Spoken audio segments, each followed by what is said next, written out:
Friends, ఒకప్పుడు కేవలం చర్చిల భూమిగా పిలువబడే ఐరోపా వీధుల్లో ఈనాడు వేలాది మంది విదేశీయులు హరే రామ హరే కృష్ణ అని పాట పాడుతూ నాట్యం చేస్తారని మీరెప్పుడైనా ఊహించారా? భారతదేశానికి దాదాపు 6,000 కిలోమీటర్ల దూరంలో ఉన్న ఒక దేశంలో శ్రీకృష్ణుని జన్మాష్టమికి వేలాది మంది రాత్రంతా భజనలు చేస్తారని, జగన్నాథుని రథయాత్ర ఘనంగా జరుగుతుందని, సముద్ర తీరంలో విదేశీ యువతీ యువకులు మృదంగం తాళాలు పట్టుకొని హరినామ సంకీర్తన చేస్తారని మీరెప్పుడైనా భావించారా? అయితే 40-50 సంవత్సరాల క్రితం ఈ మాట ఎవరైనా చెప్పి ఉంటే ప్రజలు నవ్వి ఊరుకునేవారేమో. కానీ ఈరోజు మీరు చూడబోయేది మరియు వినబోయేది అక్షరాల నిజం. అవును ఫ్రెండ్స్, ఈరోజు మనం యూరోప్లోని అందమైన పోలాండ్ దేశానికి వెళ్ళబోతున్నాం.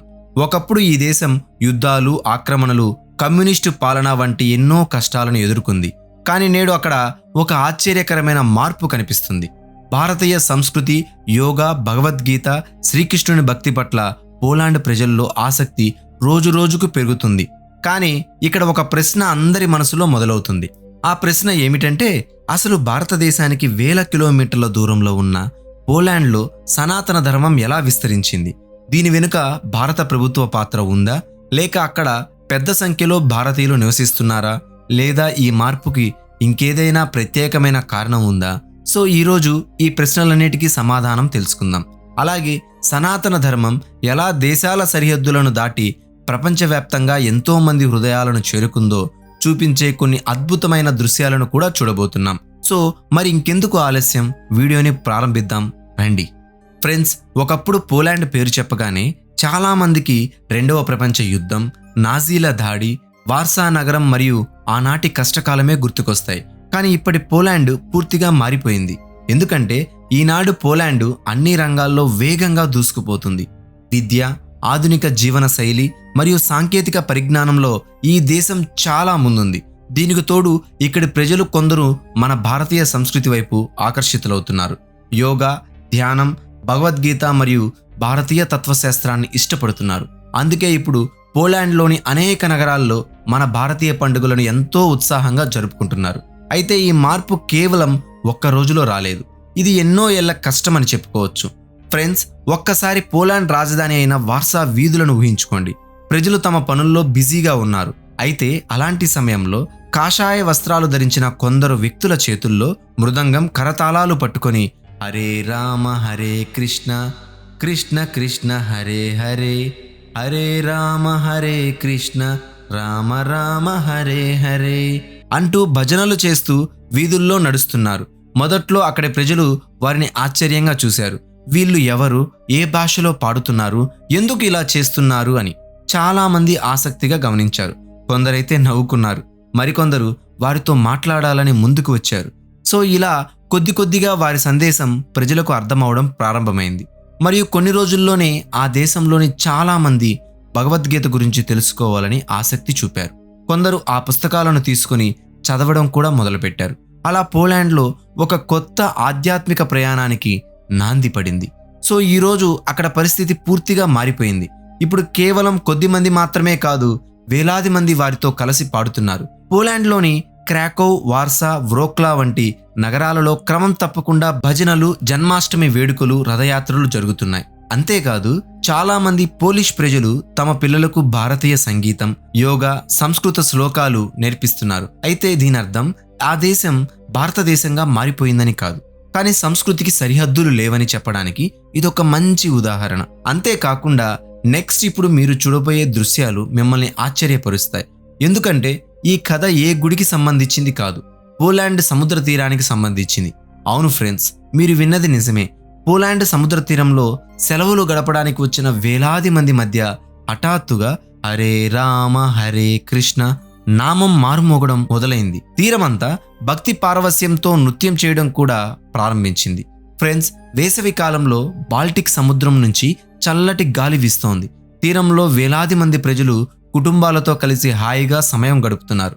కొందరు ఇసుకలో పడుకుంటే మరికొందరు పిల్లలతో ఆడుకుంటున్నారు. ఇంకొందరు సముద్రపు అలలను చూస్తూ ఆనందిస్తున్నారు. సో ఇలా అంతా ప్రశాంతంగా సాగిపోతుంది. కానీ సరిగ్గా అదే సమయంలో సముద్ర తీరానికి కొంత దూరంలో మృదంగ శబ్దం వినపడింది. ఆ వెంటనే తాళాల చప్పుడు వినిపించింది.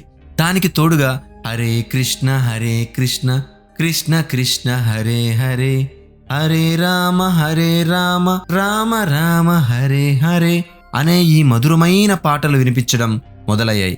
అయితే ఆ శబ్దానికి జనాలు ఆశ్చర్యపోయి వెనక్కి తిరిగి చూశారు. తెల్లటి ధోతీలు, కాషాయపు బట్టలు, రంగురంగుల భారతీయ దుస్తులు వేసుకొని కొందరు డాన్స్ చేస్తూ ముందుకు వస్తున్నారు. అక్కడ అసలైన ఆశ్చర్యం ఏమిటంటే పాటలు పాడుతూ డాన్స్ చేస్తున్న వారిలో ఎక్కువ మంది భారతీయులు కారు, పోలాండ్ దేశస్థులు. వారి ముఖాల్లో నవ్వులు, పైకెత్తిన చేతులతో ఎంతో ఆనందంగా శ్రీకృష్ణుడి నామాన్ని పాడుతున్నారు.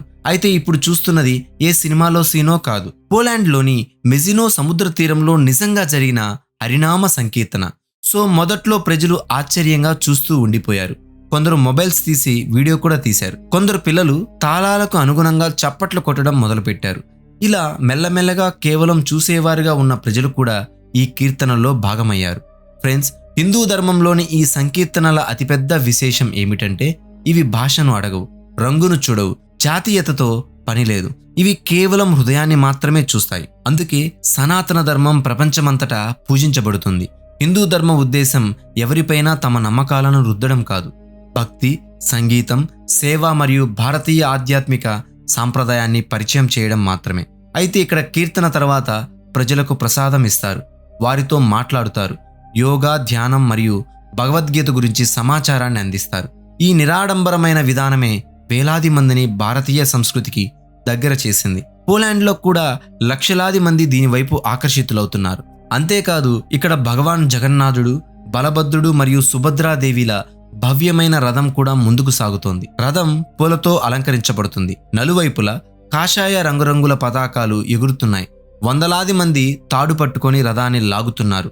వేలాది గొంతులు ఒకేసారి హరే కృష్ణ అని స్మరిస్తున్నాయి. ఏ భారతీయుడికైనా ఈ దృశ్యం పూరిలో కాదు, పోలాండ్లో ఉందంటే నమ్మడం కష్టమే అనిపించేలా ఉంటుంది. ఫ్రెండ్స్, పోలాండ్లో రథయాత్ర అనేది కేవలం ఒక వేడుక మాత్రమే కాదు.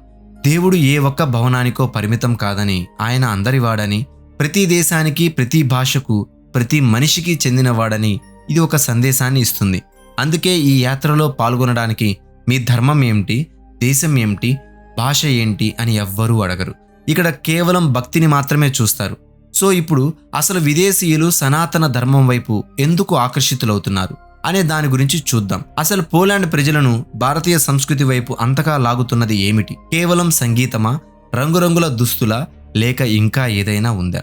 నిజానికి మొదటిసారి హరినామ సంకీర్తనకి వచ్చేవారు కేవలం సంగీతాన్ని మాత్రమే వినరు, అక్కడ వాతావరణాన్ని అనుభవిస్తారు. అక్కడ ఎలాంటి వ్యసనాలు ఉండవు, హింస ఉండదు, గొడవలు ఉండవు. కేవలం ప్రజల చిరునవ్వుతో భజన కీర్తనలను ఆస్వాదించడం మాత్రమే కనిపిస్తుంది. భారతదేశంలో రోజూ చూసే మన సంస్కృతి గొప్పతనాన్ని మనం కొన్నిసార్లు పట్టించుకోం. కానీ ప్రపంచంలో ఎక్కడో ఉన్న వేరే దేశాల ప్రజలు మాత్రం మన సంస్కృతికి ఆకర్షితులవుతున్నారు. వేలాది కిలోమీటర్ల దూరం నుంచి వచ్చి మరీ యోగా నేర్చుకుంటున్నారు, భగవద్గీత చదువుతున్నారు, భారతీయ సంగీతాన్ని నేర్చుకుంటున్నారు, సంస్కృత శ్లోకాలను స్పష్టంగా పలకడానికి ప్రయత్నిస్తున్నారు. సో ఇలాంటివి చూసినప్పుడే మన సంస్కృతి అనేది కేవలం పాతకాలపు చరిత్ర మాత్రమే కాదు, ఈ రోజుకు ప్రపంచానికి గొప్ప స్ఫూర్తిని ఇస్తుందని ఇది నిరూపిస్తుంది. సో ఫ్రెండ్స్, సైన్యాలు సరిహద్దులను మార్చగలవని, రాజకీయం ప్రభుత్వాలను మార్చగలదని చరిత్ర మనకు నేర్పుతుంది. కానీ సంస్కృతి హృదయాలను మారుస్తుంది. హృదయాలు మారినప్పుడు ప్రపంచం మారడం ప్రారంభిస్తుంది.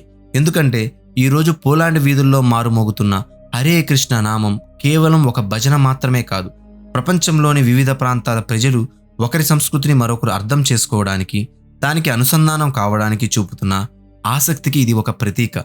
ఏదైనా సాంస్కృతిక సాంప్రదాయానికి ఇది అతిపెద్ద శక్తి.